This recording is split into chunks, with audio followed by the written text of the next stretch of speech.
Hello, everyone, and welcome back to the Podcast of Stuff, episode 357.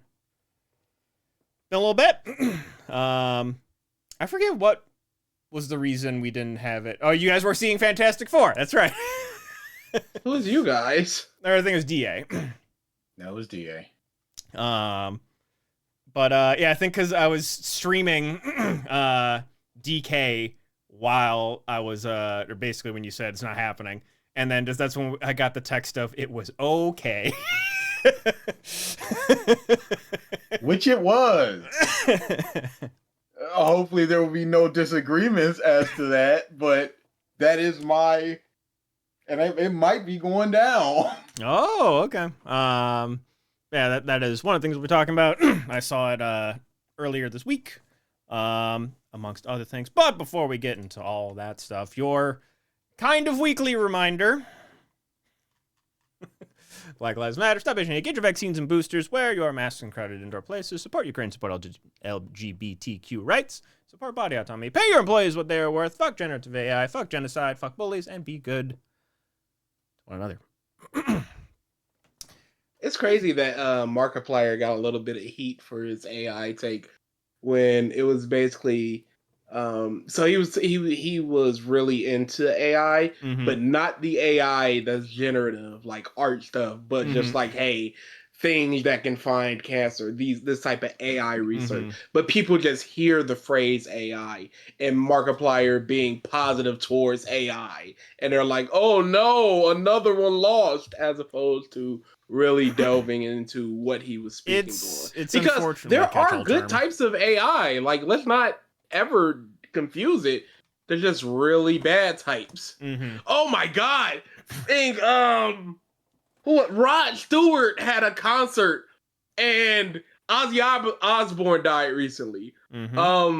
So he decided to AI Ozzy Osbourne in heaven taking selfies with other artists like XXXTentacion and what like, a wonderful tribute. What are you doing? Completely respectful.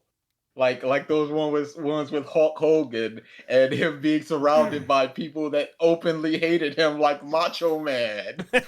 And they're smiling and high-fiving. It's like, he hated him. And they would not be in the same place if you catch my drift.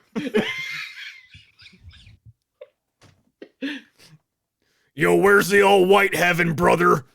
It's a little dark up here, brother. There's nothing but light. That's not what I mean, brother. I guess we'll talk about those two things that happened, because it was like literal boom boom, right? I think it was Ozzy, and then like the next day was Hogan. One of these things is not like the other in terms of how you should feel about it. Well, it's close. But yeah, I'm kind of glad, because it was like, what, a week and a half from his performance? Super fast. And just like, other stuff coming out in terms of the performance too, where because of everything he's been going through, he's been on like extreme pain medication, which makes him even more loopy and sound more just hard to understand than he normally does. And he, for the show, that whole day, he's like, I'm not taking anything. It's like, I will do this in pain. That way I am lucid, I am there, and I can do my performance as best as I can. Which is nuts. But yeah, just, he got to do his one last show. He got to say goodbye. And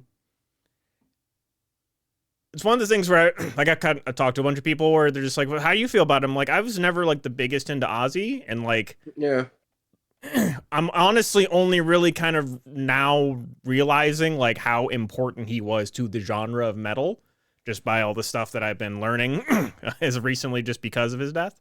So just in terms of that, of losing just a titan, essentially, of the genre is heartbreaking. I don't myself have a personal connection to it, but I can still like empathize with everyone who, I mean, you see all the crowd close-ups of that last performance. People are sobbing. But yeah, obviously incredibly sad too. Just and then seeing stuff from the funeral and you just see Sharon, who again just learning different things too. I don't remember what show it was where she got kicked out of for when someone insulted Ozzy. She threw her drink at them and started trying to beat the shit out of them. I think it was Good Morning America. Maybe, but but just yeah, all the ups and downs of how he lived his life, having a person like that in his corner is really cool. Hogan, on the other hand,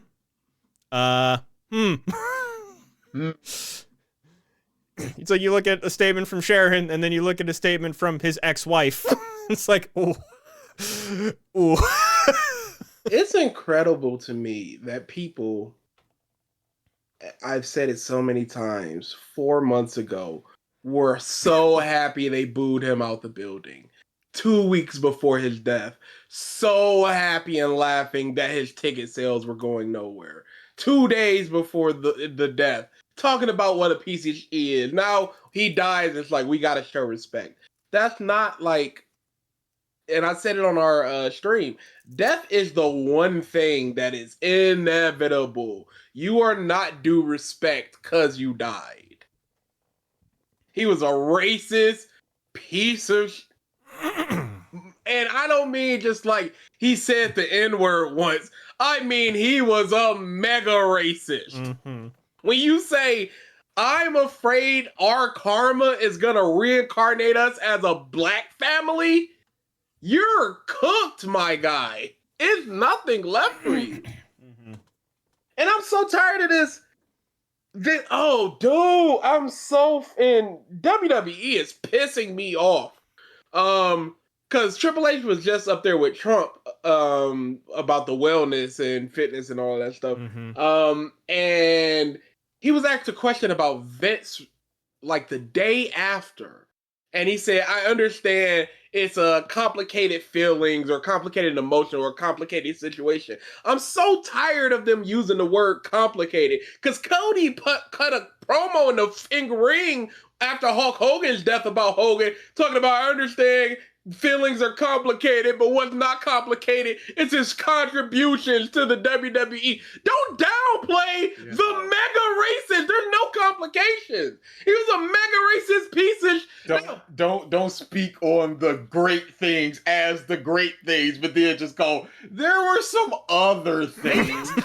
complicated. And not talk about that with the same fervor that you're talking about this. And I understand what the large reason or the large reasoning of it is, in that, hey, it's hard to grasp or come to terms with you loving the contribution somebody had to the thing you love and who they are as an individual. So how do you separate Hulk Hogan, the character you saw on screen that you love, and Terry, the guy that said on a phone call? How do you separate that? But the thing is, you can't. Like, you can look at what's the House of Cards dude's name? You can look at him and go, wow, this is a great performance from him. This character's awesome. But then go, I will not celebrate that though. Because he was a piece of Kevin Spacey. Kevin Spacey. Oh, why did I say Kevin Costner? I just put dirt on that man. He's getting work.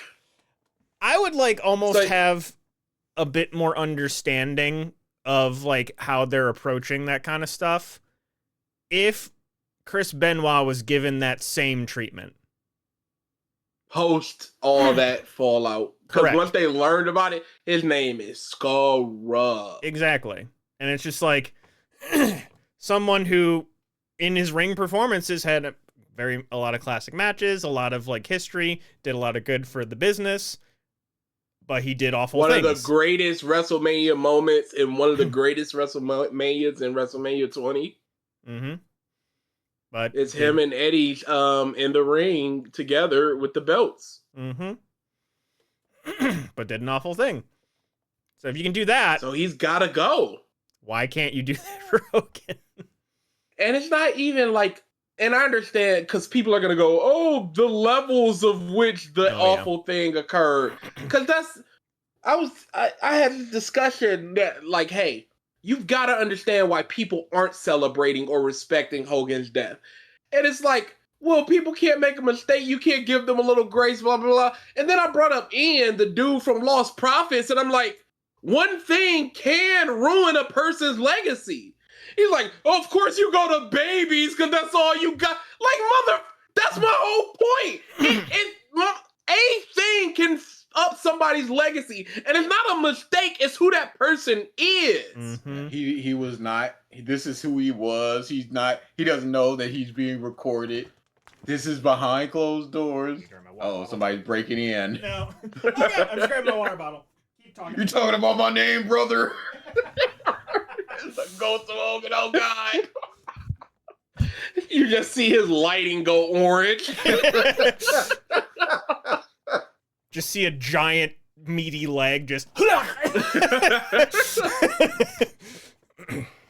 He can't take us out for obvious reasons. I'm reformed, brother. Where's Whitey?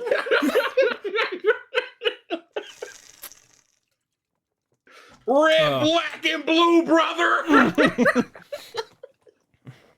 But to the point where Brooke Hogan was just like, I don't want to be in Hogan's will, which would be presumably millions. Because he's such a terrible father.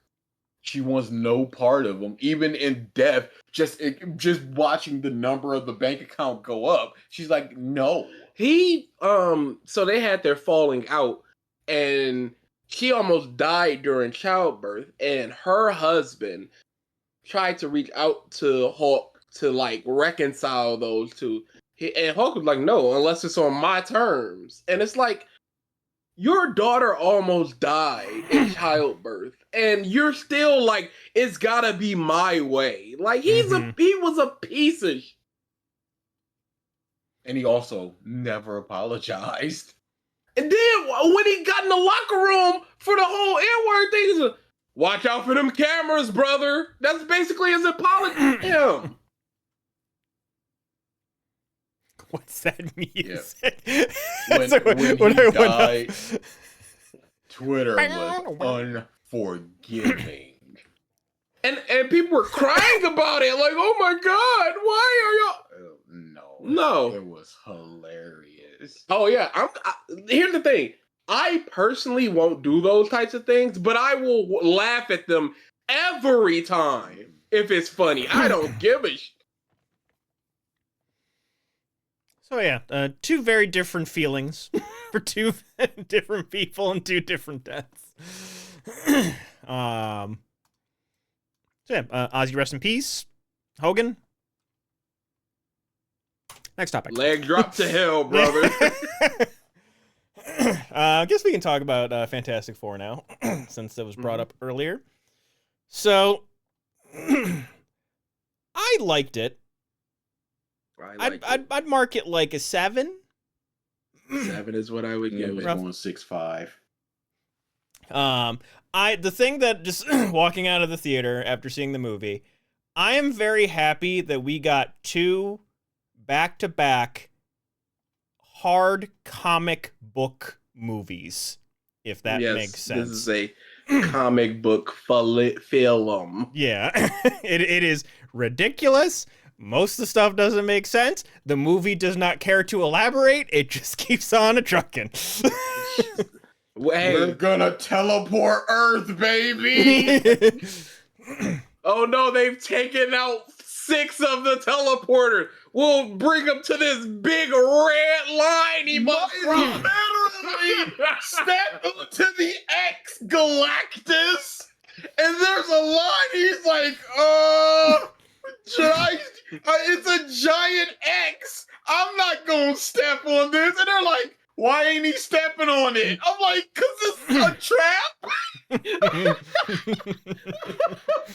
It is the line. He's walking, and they're like, oh, and he just stops. I'm like, what did y'all think was gonna happen? Y'all are standing there in anticipation on this giant square with this baby. You're just like, well, grab the baby, Galactus. After trying to take out his eye. So it's not even like he was just walking there like, this is the baby, go on, take him. We fought back for a second. But Then now someone- it's like, oh, well, yeah, you got it, buddy. Oh, his eyes fixed, you got it. just take the baby and go. Just grab it, Galactus. What's wrong? You skilled? Ooh. It was the dumbest. Galactus can also sense the baby. They're just like, he's over there, and they're like, oh yeah. Just like, what did I feel like this movie suffers a lot from, and I was talking to Eric about this, from the Superman Returns aspect or type of film where super early on in the movie you get some quick action. And Superman Returns the plane, and this you see a bunch of their feats and stuff defeating villains and blah blah blah. And then it's largely a character drama for the rest of the film, and then the big action at the end. And I don't know how much audiences are willing to accept. We're just kind of talking to each other for an hour and 35 minutes. Going into a Marvel movie. Yeah. One of my biggest issues with that beginning montage is what happens near the end, because two big things happen near the end. Reed starts getting stretched, and he's and I'm like, okay, I guess that's the limits to his stretching. Disgusting. And Invisible Woman starts poof in Galactus, and I'm like, oh, I guess this is hurting her. In the beginning, they could have easily, as they're listing off their feats, the Thing, he can lift 800 tons. Johnny Storm, he can go as hot as the sun. Reed Richards, his stretching can be up to 40 feet. And then once he starts getting stretched, he's like, okay, he's being stretched to his limits, because the consequences of the stretching is being introduced as he's being stretched. So I don't get that tension. Same thing with Invisible Woman, where it's just like, she could have been. I did a couple things where her hair is black, but as she uses her power, she's just like, I got to keep dyeing my hair, and then Reed just goes, well, your power does take the most out of you, and then that's established there. Or she does, a building is falling, and she does this, but you see her huffing and puffing. Just establish something that the power takes out of her. For Reed, I'll say that in the moment they let the audience recognize that this is further than his calculations of stretching by virtue of the suit. Really. But again, this happens as the moment is. So I'm just like, before this moment, I'm like, I don't know how far Reed can stretch. And this happens, like, okay, I guess it's this far. Which is not very far. Not at all. Yeah, that's the thing too, where I was just like, if they do any movie from now on where he stretches longer, then people can be like at least make Galactus maybe go his full outstretched. That I feel like that would be like 400 feet or something. Yeah, it's basically a rubber band worth of it. It's like we can stretch a cut rubber band further than Galactus stretched him. And like I said, with Invisible Woman, she's just struggling. I'm like, okay, I guess this is just too much for her. When there has been no instances, it could have been in the ship as she's trying to cloak the whole thing and she's struggling outside of the baby thing, or just anything that shows that there is strain with her powers in particular. One thing that I felt like was a bit forced, or I guess I shouldn't say forced, it just wasn't really given any time. I've got two things for that. The Thing's whole thing with the girl. Yes. Yes. It was just kind of there. It's really just kind of there. That's it. It seems like half of his plot is missing of the I'm a sad rock man. Oh, they cut 20 minutes from this movie. Okay, yeah, because there is no I'm a sad rock man. He is 100% accepting of it, and I love the whole thing with the kids of him trying to like, I can't do it, it's too heavy. Or let me put some elbow grease in there. I was like, I love this. Yeah, but there was they wanted to get it under 2 hours or just around 2 hours for runtime. That's crazy. So they cut 20 minutes out. That is bonkers. Yep, they cut a ton That of is scenes. no, you need all of that because it's just a hot silver space lady Auga. That's all I'm doing in this movie. He did some smart stuff with the language. Because of her. Yeah, but he did it. I would like something outside of her. She was his motivation for the most part. And that's the only reason why she's a lady. Because if she was a dude, it's like, well, he can't be no gay. Legit. I don't like the fact that Johnny Storm's voice is deeper than the Thing's. That's a very minor thing, but I'm like, his voice should just be deep. I'm good with it. Yeah. It's crazy. I also didn't like the shaving beard thing. I don't see why that was there. Outside of toys and the passage of time, but it just didn't really seem... I thought that was fine. It was just a dumb, fun little thing. It wasn't anything like... Yeah. I watched this in IMAX. Mm-hmm. They sure do show scale with that. It is that shot where they're just so tiny and then Galactus is like this. It is. I was like, just jump into the lava because that's a big boy. So I saw this one also in Screen X, the thing with the like ultra wide theater thing. Yeah. This one was very good with Screen X. With Superman, they didn't shoot it for it, so there's like 2 black bars on either side of the screen, and then the periphery view. I'm like, well, this any illusion I had is ruined. This one, full all the way across, and just like certain things where it's just like you're in this like big room basically, and you feel like you're in the room, and then you see the eyes, so you're like, oh, yeah, that's a big boy, and also that's a big boy. Good casting for his voice. There's a couple of people in my head that I would have had for like Galactus or someone of that scale, and Ralph Ensign is one of them. That dude's voice is just dirt on gravel upon intimidation. If you hear, sounds so tired and done with it, he hurts. It sounds like it hurts for him to talk. Yeah, this endless hunger. There's an interview give him the baby. There's an interview that he did where he was like talking about like actually seeing like the like Galactus's scale for the first time, where it's just like something comes into view, he's just like, oh wait, no, he's like, I thought that was the ship, and it's just like, oh, that's my shoulder. And then just like him just talking in the interview, I'm just like, that is a gravelly ass voice. This is the one thing because I know he was in The Office, the British Office. But the first thing that I think I really like clocked him and then like kind of had his name committed to memory was in Final Fantasy 16. He's one of your first like party members. And just, the dude that he plays where he starts talking, you're like, whoa, that's coming out of a person. But yeah, I liked... most of the main cast I enjoyed a lot. I enjoyed how Pedro played Reed of just borderline autistic. Yeah. There's some neurodivergency there. Mm-hmm. They should have let him do his old accent of, hey, I'm Reed Richards. See? It's like, just let him go full bore. Who cares? Shut up.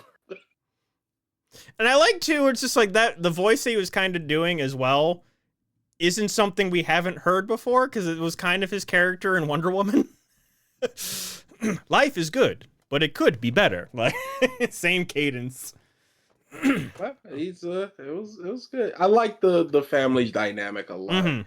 I thought the robot was gonna piss me off, but it did factored in very well in the film. Mm-hmm. I love the shot of the robot closing the building down when the Galactus is outside, and then his big hand just coming through. This Galactus is here, baby. Just Herbie, just like stand back, child. I got this. Just big fist, just grabbing the kid. Good. Dude, why even make Reed a stretchy boy in this film? He did with his power. Even his traversal stuff was so basic. He's just stretching and going up. Like, what are you doing? Slingshot yourself or something. But then when it comes to fighting Galactus, he is putting in the most work by hitting his tubes with a stick and just turning. Yes, second best contribution to Sue was him for sure. I feel like people are just very scared of showing his powers just because of inherently how goofy it looks. It's a film that felt goofy anyway, even though it's really character drama. Like, it's goof. Because like even like in One Piece, I feel like they didn't like do it with Luffy all that much either. Besides like his budget. fists. That's budget. There's stuff. that too, but I feel like there is like a slight fear, I feel like, of anyone that has rubber powers in live action. Because it's also very difficult to make it feel powerful, especially when you got the Thing there. So he just winds back and does a punch, and you go, well, you're just telling me that hurts, and I'm not really seeing Now it. I'm just remembering Fan Four Stick. The headbutt.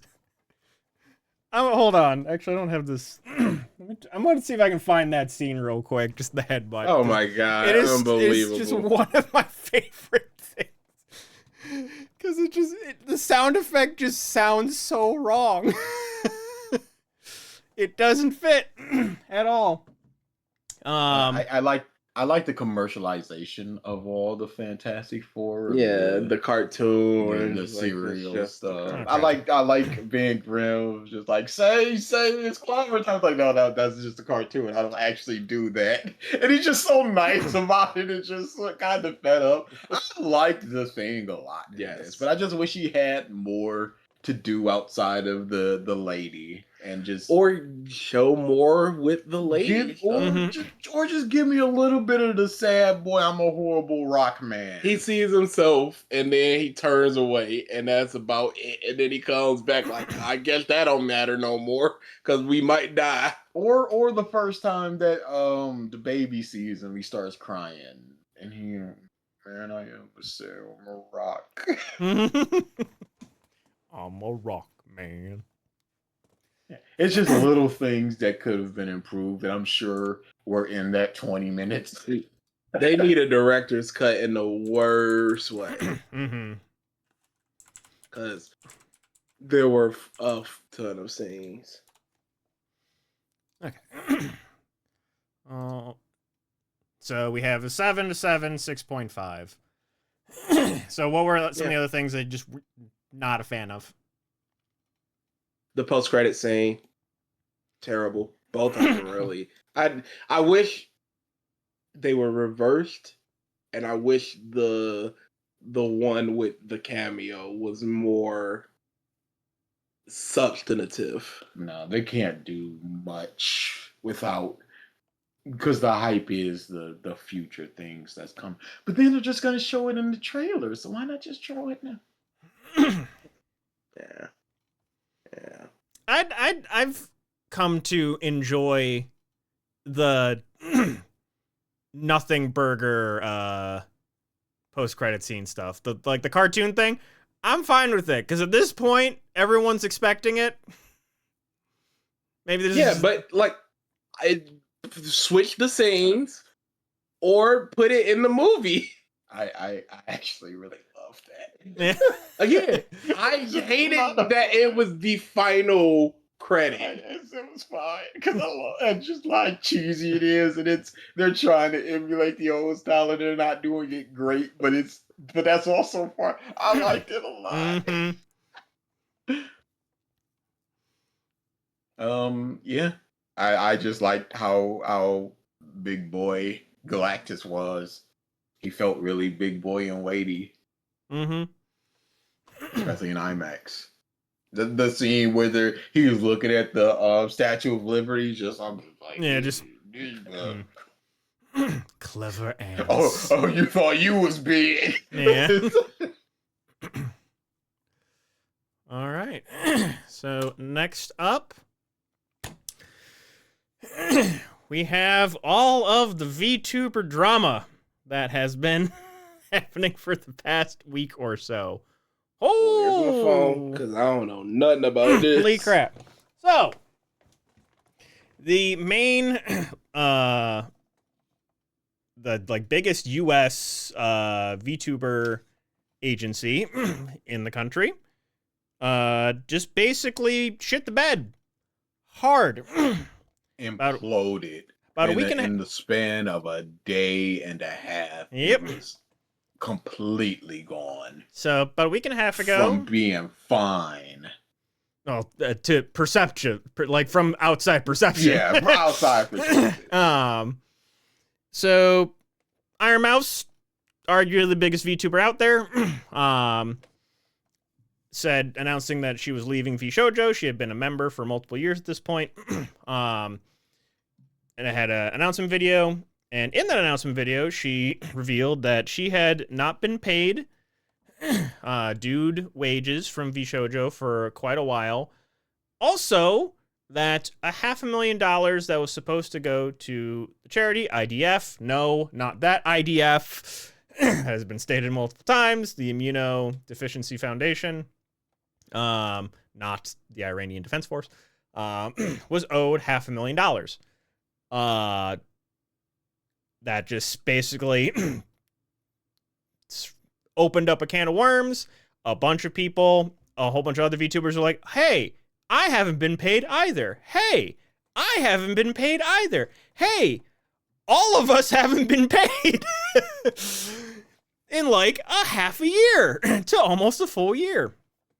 Then I think the next high profile thing was Kason, who is one of the biggest Japanese VTubers out there, who used to be a part of Hololive, Vshojo, then she left Hololive, went with Vshojo, and there is while she was streaming, she streamed it, called the head of Vshojo Japan, who doesn't really have a whole lot of power. He's just a figurehead, essentially. And she's like, so you don't have our wages. Hi. And you have like absolutely no like, and just like, and like merch sales and all this different stuff. You have nothing for us. It's like, do you have any information?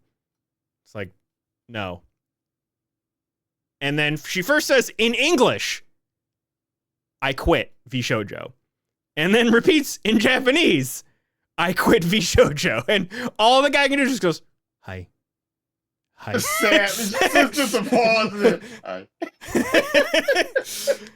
Just on the spot quits live on stream. And the Japanese CEO, he was just like, yeah, my wages were cut in half starting this year. I don't have a whole lot of power in this. I'm just we get paid based upon what the English is doing, and if the English isn't doing well, then we don't get paid in the way that we should. And he was talking about how they're starting to get abolished, and it I don't know what happened, especially considering they have a G Fuel partnership, which apparently was doing very well, and I guess they just weren't seeing none of that money either. So the biggest thing that I saw, so getting to why in a second, then that next day, the CEO of the company, Gunrun, released a statement that I should have had pulled up before. Here we go. Vshojo's failed. Statement. Yeah. Vshojo, basically. Vshojo's failed, and I've mismanaged the company into a situation you're all witnessing. So today I'm sharing the difficult news that Vshojo is shutting down, and I take full responsibility for the decisions that led us to this point. I've been doing everything I can to fundraise and right the ship these past few months, but despite my efforts, we are in a worse position, and those I care about are now paying the price. This past few years, we raised around $11 million to pursue a bold, talent-first approach in VTubing, prioritizing creators and community over short-term profits to achieve long-term sustainability. There have been a lot of refutes to these upcoming statements. Our funding went directly to creators through generous splits. That's been refuted. Debut investment, infrastructure, concerts, and events, and staffing. The statement that is true there is staffing, and they got paid. All designed to support them. Refuted. We also wanted talent to own their IP, which we knew was a unique creator-first approach for an agency. That's not necessarily true. However, despite all our efforts, the business failed to generate the revenue we needed to sustain that model and eventually ran out of money. Additionally, I acknowledge that this is the damning statement. Additionally, I acknowledge that some of the money spent by the company was raised in conjunction with talent activity, which I later learned was intended for charitable initiative. Get to that in a second. Oopsie poopsie. Yeah. At the time, we were working hard to raise investment capital to cover our costs, and I firmly believe, based on the information available to us, that we'd be able to do so and cover all expenses. We were unsuccessful in our fundraising efforts. I made the decision to pursue funding, and I own its consequences. I'm sorry to all talent, staff, friends, and community members who believed in our brand. You do not deserve this, Justin Gunrun. So the whole thing nothing in there about paying lost due wages. Nothing at all. Just, I had $1 million and I spent it all in under 3 years ish. Which is crazy. One of the things too. Could y'all not sue me or whatever? Or yeah. Are we cool with that? So the claim that he didn't know about the $500,000 was immediately debunked in about 20 minutes. There was whatever the thing is on Twitter, create something notes, community notes, where it's just like, here is him retweeting Iron Mouse that she completed it. Here's him tweeting about the charity. Here's him retweeting Ludwig saying, congrats on becoming the most subscribed person on Twitch, Iron Mouse, and half of the money is going to charity. He knew about all of it. So that's a bold-faced lie. Something that you forgot to mention, that the charity that Iron Miles raised for is for the disease that she currently has. Correct. So it is something that is near and dear to her heart. She is immunodeficient. She cannot leave her house, otherwise she will die, basically. A stray germ is life-threatening. So it's a charity that is near and dear to her heart. So the fact that $500,000 got stolen from it is that she raised for a moment became the highest subscribed person on Twitch ever for that charity. Needless to say, she was not happy. But so charity stuff, proven that he knew about it. Talking about how great our contracts and the splits and all that was. There have been multiple current and former, well, very former Vshojo and a lot farther former Vshojo members saying that these were some of the most predatory contracts that they had ever seen. In terms of the splits, what they took, if like they went out and got like, so obviously they have merchandise and then they'll get sponsorships and stuff through Vshojo, but if they went and got sponsorships of their own, then Vshojo's like, well, we want to cut too. It's like, well, you had nothing to do with this. No, we still want to cut. We're putting it in your contract. Just all this garbage. I would suggest there's a bunch of different channels, Twitch, streams, YouTube, VODs, what have you out there that have gone over a bunch of this stuff. Because also, a couple of the talents were just like, NDAs are over now, I'm talking. And a couple of them were like, NDAs may or may not be over, but if you got money to sue us, you should have money to pay us. So yeah, right now NDAs, because the company has not technically declared bankruptcy, are still intact, but what money do they have to go through legal proceedings? But they were also seemingly to former talent that were under NDA, very litigious, constantly watching, threatening legal action if they disparage the name of Vshojo in any way, shape, or form. Was it Silver Veil? They NDA'd her and her mom. just both of you shut up, basically. And yeah, as things have gone on, a couple other like former staff or current staff were like, man, Gun Run, what the F? And then it was Mountain Dew was this dude's name. And yes, that was his name. And people were like, yo, you were basically sexually harassing a bunch of the talent. And you were a part of this. You can't just be like a month removed from the company and be like, whoa, how dare. All that stuff is crazy over there, ain't it? But, so there's new stuff's coming out every day, and there's still a lot of legal proceedings. Like Iron Mouse, there's like some certain clips I've seen, like wants to talk about things so bad, but she's just like, my lawyer will get really mad at me if I say anything more. But just like, good. Just like, let your legal team. As the head of all of this, it is best to not be as involved. And just kind of let. And basically, it's like when she can say stuff, she will say stuff. But right now, there's legal stuff at stake. Honestly, a person I feel like that's talked about a lot of stuff, like very measured with like a business sense, is Giga. She's released a lot of different clips and stuff like that because she was actually like trying to help right the ship. But yeah. So a lot of people obviously just, $11 million in 2.5 years. How, and while you should be presumably making money via merch, the contracts, etc., what went wrong? Apparently Gun Run and a good chunk of the heads of Vshojo had this obsession, quote unquote, with acquiring all the big talent from all the other agencies and like taking down HoloLive, taking down Niji Sanji, taking down every single other VTuber agency.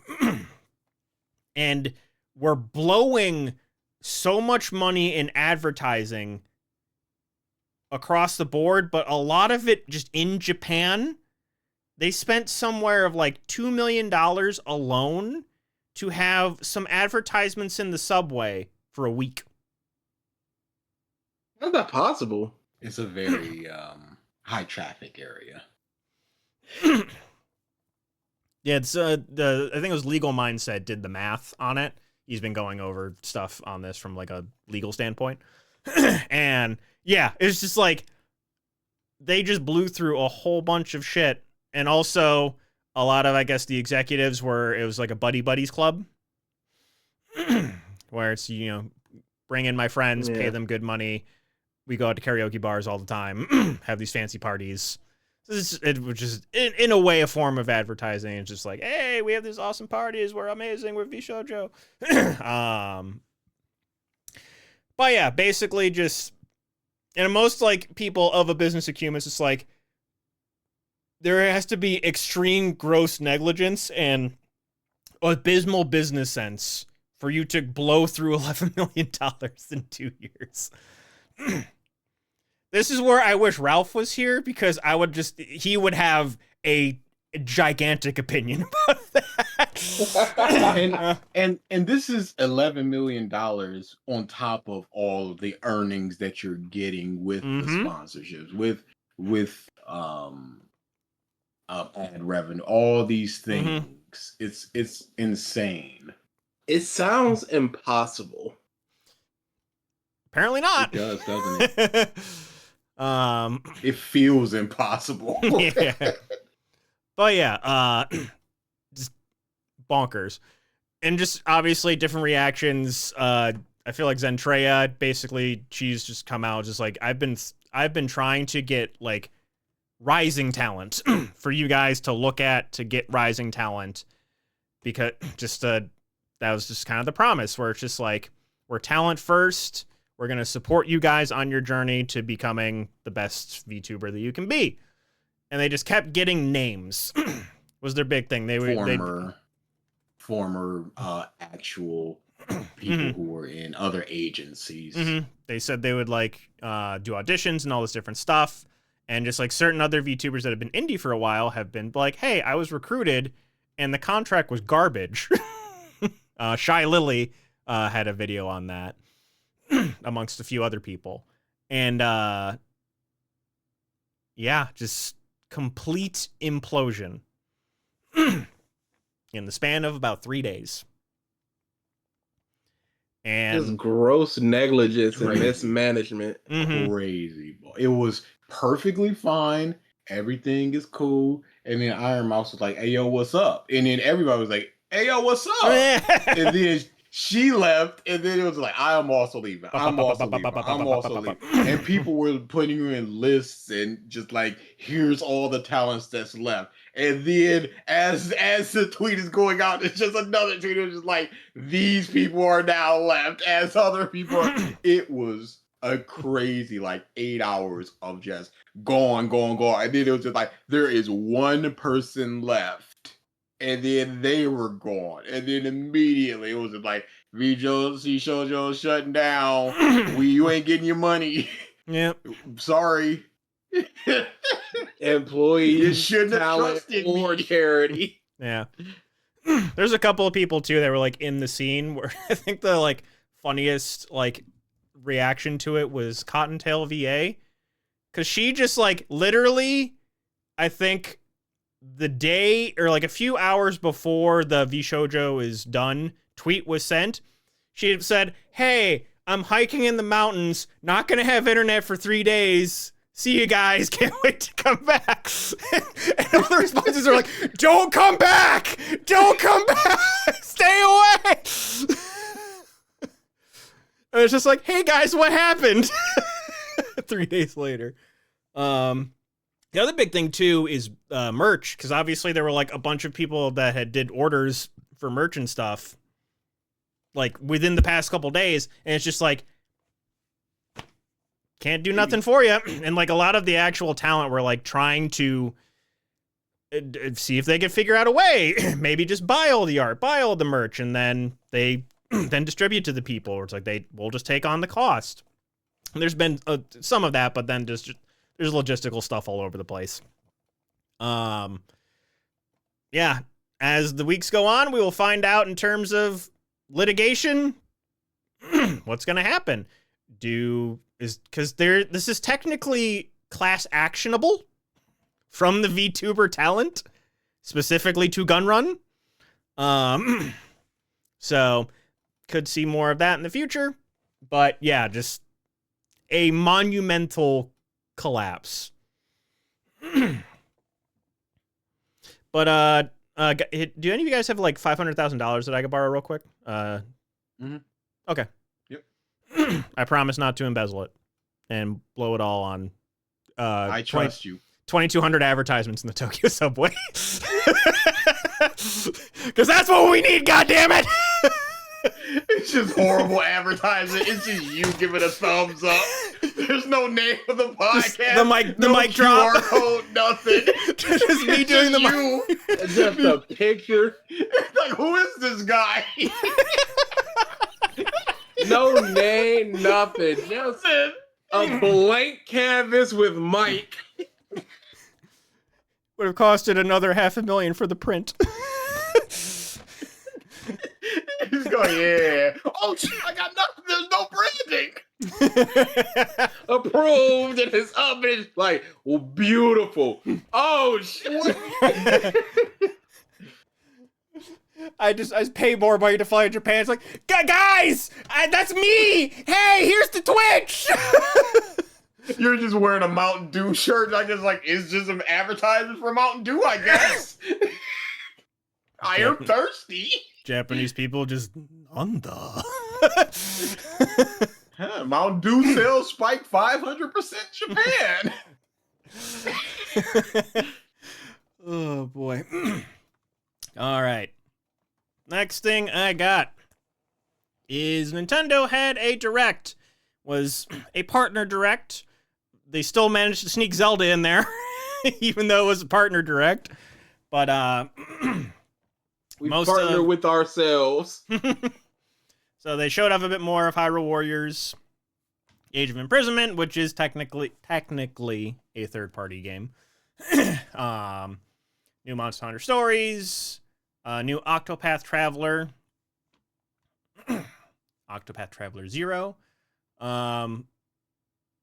The was it is it the Adventure of Elliot, the Millennium Tale, which has a land that oddly sounds like Philadelphia, if I recall correctly from the trailer. Just like, you couldn't just like a little bit more. You can tweak one letter and I feel like it'd be fine. That one is like a 2D action RPG to Octopath's 2D turn-based RPG. Which is, thumbs down. Bunch of different stuff from EA. Persona 3 is getting a port, which probably means Persona 4 is going to come out on Switch too, if I had to venture a guess. Oh, truly 100%. Star Wars Outlaws is getting a port. Yay. Hella, which is like this adorable little game where you play as like a mouse trying to heal your like witch master. It's like a platformer, a little heartwarming story game. Chronos: The New Dawn, which had been announced at some previous things from either Sony or what have you, is coming to Switch 2. New Katamari Damacy. Chilling by the Fire, which Switch camera stuff. It's just, you make a really nice fire, have to keep it lit. You can invite your buddies and you have your dumb little webcams on your characters, or it's just your face. Looks stupid. Yakuza Kiwami 1 and 2 are getting ports to the Switch. New Just Dance. Apex is getting a port to the Switch. Dragon Ball Sparking Zero. Mostly a lot of ports. And then Hyrule Warriors and Octopath. But nothing too much there. Yeah. More than likely, it's just, they usually do these, I feel like, a month-ish before a real direct. So I'm thinking like end August, early September, we'll probably get some more news. Probably a release date for Prime 4 and what have you. Only other thing that I have on here, that's kind of the only other like big news, is basically just it's the Conan stuff. Or not Conan, Stephen Colbert. Stephen Colbert. Basically, the Late Show getting canceled for, quote, financial reasons. And we spent our money on billboards in Japan. It was just his face. Yeah, just Conan O'Brien, just like. And nothing to do with how he talked negatively about Trump and the fact that his network is trying to get a merger, and that has to be approved by Trump. And so, catering to the demands of. And we've already seen that a merger was blocked, and then they did something for Trump. It was T-Mobile, where they got rid of all their DEI stuff, and then the merger was approved. Oh. So they're doing whatever they can to placate Trump. And the $2 million settlement. But that's also probably a bit under jeopardy because of South Park. Scorched earth. They said, "Oh, you gave us 1.5 billion. All right, watch this." Eyeballs on his little itty bitty micro penis. There we go. The best part was Matt and Trey. They were at a con or something. Comic-Con. Where they, it was Comic-Con. Yep. And they were like, "Hey, Paramount was saying, hey, we need a trailer. We need some of the episodes so we can do a trailer." They're like, "We don't do episodes until like the week of. What are you talking about? Well, we need some footage for this trailer." So everything they put in there was just fake as.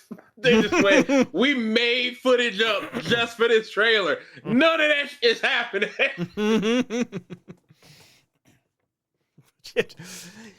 Screw you guys, I'll sue! And then just goes into his room, strips naked. Satan. The greatest joke was in trying to suffocate themselves in an electric car. Such greatness. But yeah, they went to town on that boy. the end of the episode was just an actual body double Trump with the AI face. Mm-hmm. Dude, I don't know what they're gonna do for this whole season because the next episode is also Trump stuff. Mm-hmm. So That's all you need, who really. knows? That's all you Legitimately. Writes itself, honestly. Yep. Every week. That's basically all I had. The only other thing I kind of have on here is just I did finish Donkey Kong. How was it? Very much a Game of the Year contender. It is not my Game of the Year, but it is. At least the stuff that I played. If somebody said, yeah, it is in terms of what I've played this year. Number 2 by a large margin. Yeah, just without giving gigantic spoilers. It weirdly, fucks with lore, but explains different lore at the same time. Just very oddly. Hey, great for you, Anko. Now that I have a Switch 2, I can play it. Dude, if there was anything where it's just like, man, I'm waiting for one good game to be on the Switch 2, that is now. 100%. Is the Switch 2 able now to just walk in and get it? I think so. From what I've seen, it's like the availability is actually there. Prices. Okay. Oh, that's the other thing I had. Shit. Prices are going. Prices are going up for everything else. But it's not tariff, guys. Regular Switch. It's not tariffs, guys. It's not that. Yeah. I can't believe there's still people out there that think that the other nation pays the tariffs, and that even if the company swallow the tariffs, they're gonna pass it on to the consumers. Mm-hmm. Pass the savings on to you. Never mind, from Best Buy. I feel like I've seen Best Buy has it. I've seen stuff for GameStop and Walmart. I just saw it on Amazon. Yeah, I feel like any supply chain issues that they had with the original Switch 1 and for like PlayStation 5 have been ironed out. Sans US tariffs fucking with stuff here alone, but I think supply chain issues have evened out. When is it gonna stop? Because it keeps doing the same thing. I'ma do it 90 days. I'ma do it 90 days. I'ma do it 90 days. Because the same thing just happened to Mexico. They had tariffs and it's like 90 days. We'll revisit it. And it's just gonna keep doing that. Art of the deal. There's no art. There's no deal. There's just suck. There's just suck. There's just womp.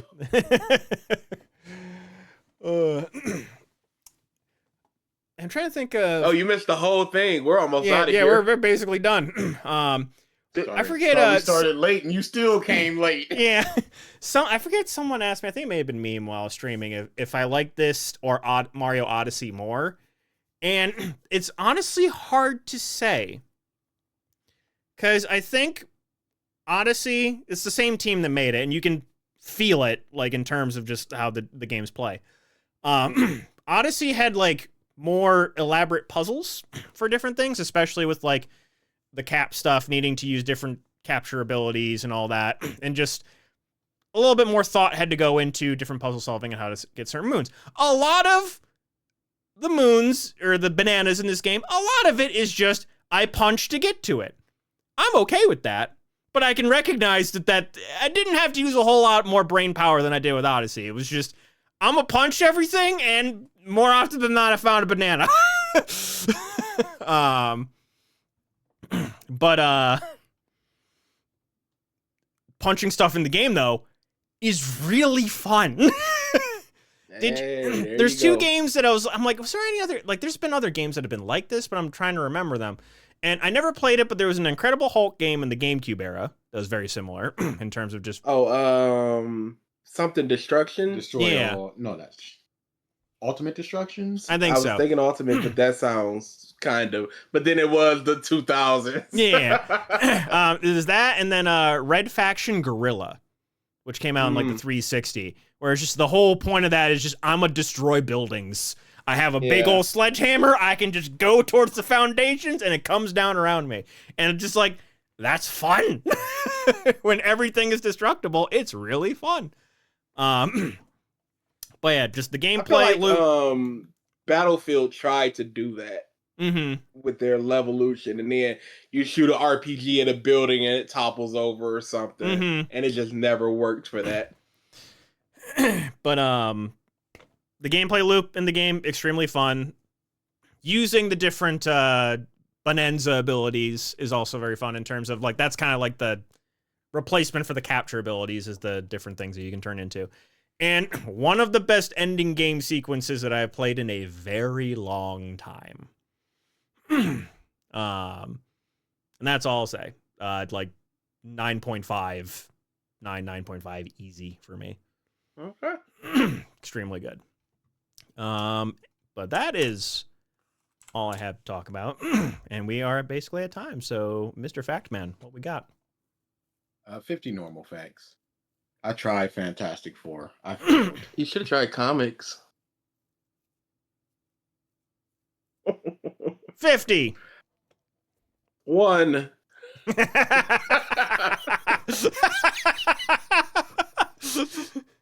45. 1, 45, 50.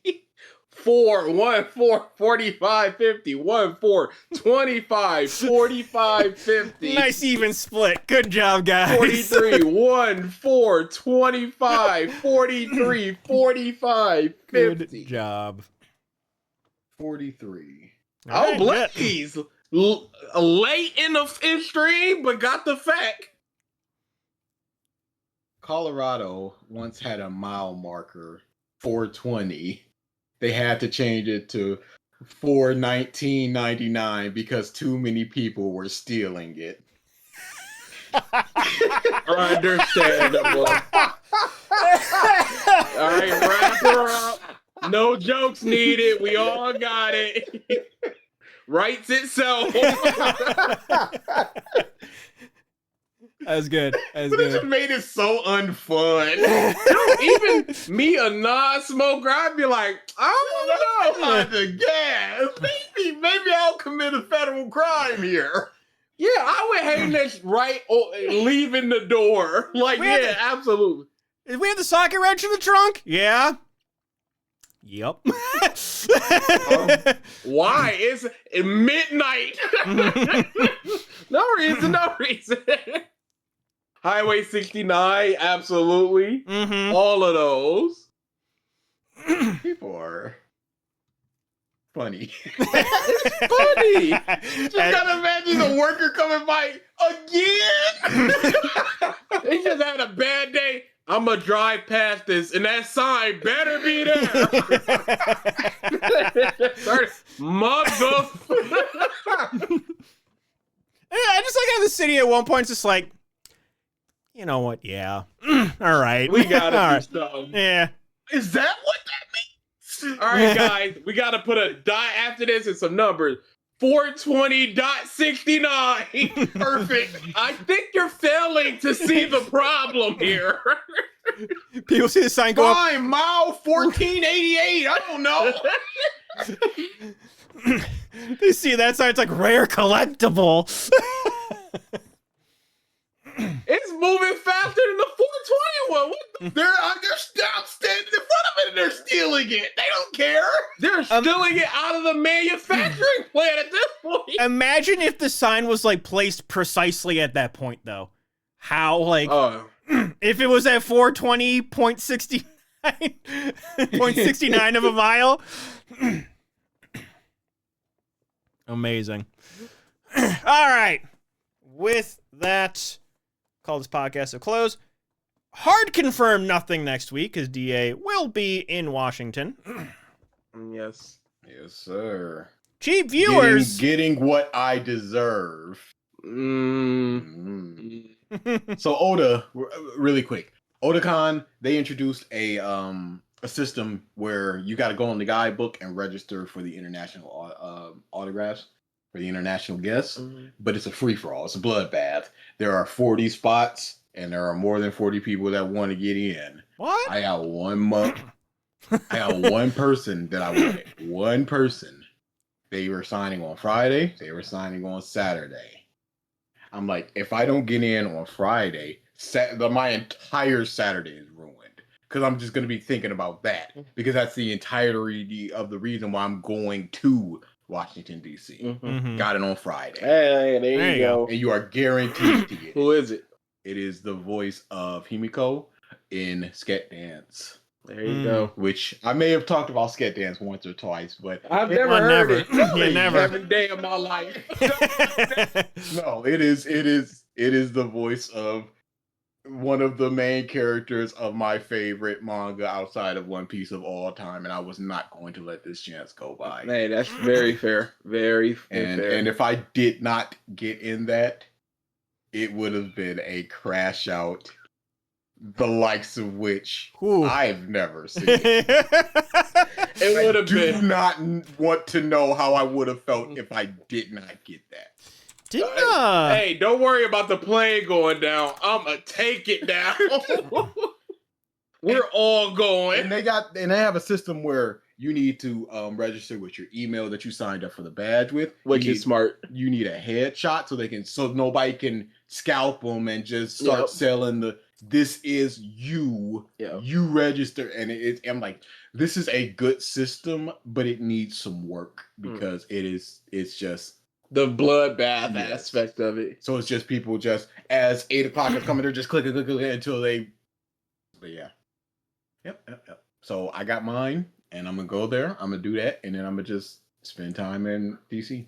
It should be like a queue system, and the earlier you got your badge, the earlier you are in the queue, because then it incentivizes people that will get there early. But people were also thinking a lottery where $10 you get 10 entrants, and it's just like you got in or you didn't. All right, and you got in. I got in. So as if you didn't.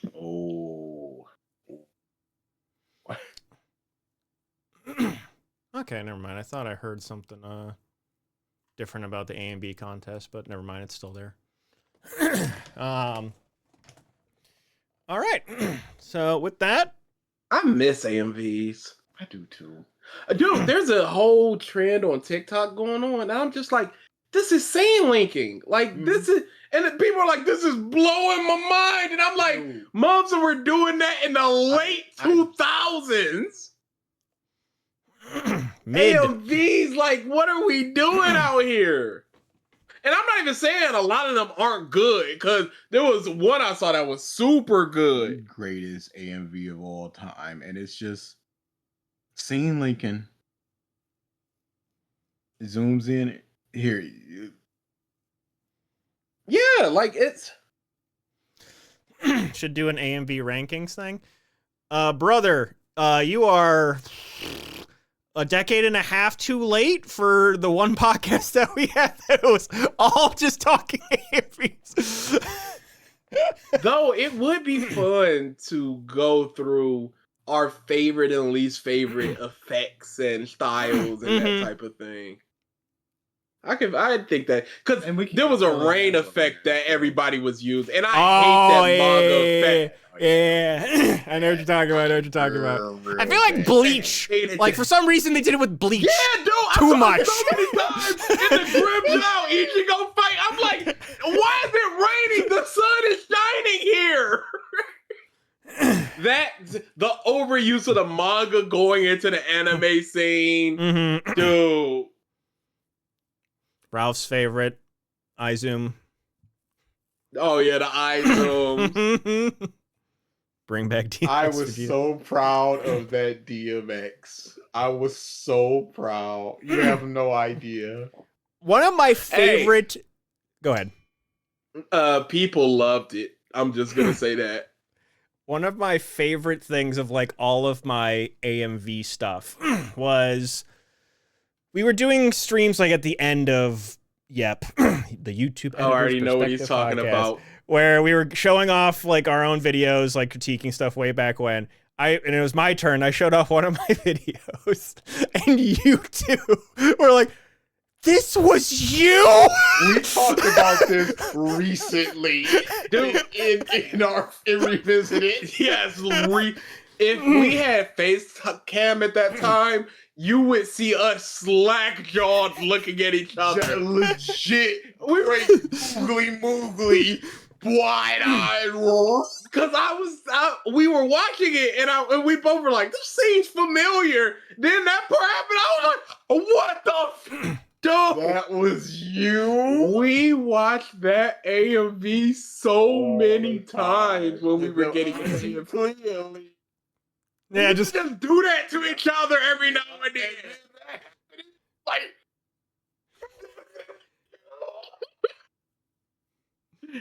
You're one of the handful of AMVs that shaped us, really. Oh man. Was it? Do we still have the recording of that? I do not know. I would have to go If back. we do, it would be on the YouTube Editor's Perspective podcast. Mm-hmm. We were doing it every 5 episodes, starting at like episode 115 or something. It was late in the game. Yeah, and I'd have to go I think we back only and did, like- hunt through it.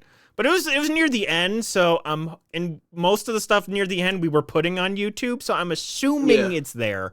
But there's a website where you can search through the transcripts of any channel.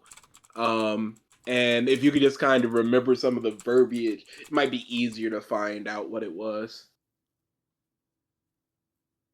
oh my god, I just looked up YouTube Editor's Perspective podcast. Do not click on oh, there's the theme. I made that song. That was actually me. Let's see. Sorry, just one of the. I forgot we actually had titles in the YouTube names, and hashtag BG sucks. Oh yeah. Is up there. Okay, this is the old one. This might be because we had our old one. Didn't we like start putting episodes on the gaming one because it was like had more subscribers? Not the gaming one. We started putting it on an archive channel or something. Oh man, I'd have to. Nope, stop. Yeah, I'd have to hunt through it. Unless was that the playlist? I'm just gonna play for a third time. Just well, that old logo was bad. the old one or the newer ish one? The swirly galaxy one. That was me. Oh yeah. Okay. However old I was, early 20s. No graphics. No graphic design experience whatsoever. Okay, that's why we were streaming it. So I was looking through the live chat, the videos. Yeah. That's the versus handpicked one. Okay. 140. Okay. That's why Versus said 145 is the best episode. Of course. That's the Comp Bros one. Whatever the What? Trust me, dog. It's ugly when it comes to the hut. Proud of that, man. That DMX part, that's the one. Oh my. Yeah. We were so proud of that. Yeah, it's definitely. Yeah, I feel like it's in one of these lives. I'll try and hunt it down and see, because yeah, honestly, just even just in audio form, I was dying. I see clearly. I thought all the effect stuff at the end was amazing. Yeah, that was just. I will never forget that. Yeah. But I've had a video in the works for a while, but Nintendo had to release a new Hyrule Warriors game, which means more cutscenes for Zelda stuff. I even opened the project recently, and I'm like, you know what? Let's do a little bit more work on it. I'm like, wait, fuck, there's more footage that's about to come out. Because, of course, there's a couple of different things where it's like, you have what you think is best, but you're like, if only I had a bit more footage for this and I can, like, rearrange some stuff. And then in the song, it's you're a puppet, let me cut your strings off. And there's a bunch of stuff of Puppet Ganon, Puppet Zelda, what have you. And there's puppet stuff in Tears of the Kingdom. Which means there's going to be more puppet stuff in this Age of Imprisonment stuff. I'm like, there's going to be more. And there's going to be action cutscenes. I need this. So at some point, there will be a Zelda video in the next maybe year. We'll see. Graphic design is my passion. Brother, no. Is not for me. But in terms of streams for the upcoming week, tomorrow, actually probably Wednesday. Knowing me, I'm probably just like, it's gonna be a Monday after work. I'm gonna be like, I don't want to do shit. Tuesday, I'm actually going to be doing a tournament stream. It is the 200th iteration of the local tournament that I was doing the side stream for like 2 years. So I am bringing it back for the number 200. Go from there. Wednesday, I should be starting Shadow Labyrinth, which is the Pac-Man Metroidvania game. Try that out, see how it goes. If it's good, we'll keep playing it. If not, play something else. There is two, I stumbled across the video again. There's like a Phoenix Wright Zelda mod game thing that I want to actually try out. Meme linked it to me. I think it's just called Hero of Law. So if Shadow Labyrinth is just like kind of a nothing burger, I'll probably start that. Okay. But and then BG, you available Friday? Friday. Oh yeah, we're not streaming on Sunday, are we? Nope. Okay. Yeah, I should be, because my plan Friday was to go watch the new horror movie that's coming out, Weapons. Yes. That looks so good. I was gonna do Weapons and maybe double do it with the together. That looks so good as well. So I might just do that Sunday morning instead, since we're not gonna be streaming anyway. So yeah, I could be good Friday. Okay, Kaname Date is out. There we go. There we go. And he is in our stream. So many characters are beloved. We might need more lockets. We shall see. There's only one locket. There's two. Beloved. There was two. No, we had locket. Two. There was Moma, and then we had Gen. Gen. If I was forced to pick a locket, there is a locket. There's three. Me said there's three. There might be more. We shall see. But with that, thank you everybody for tuning into this episode of the Podcast and Stuff. We will see you in maybe 2 weeks. Later. Bye-bye.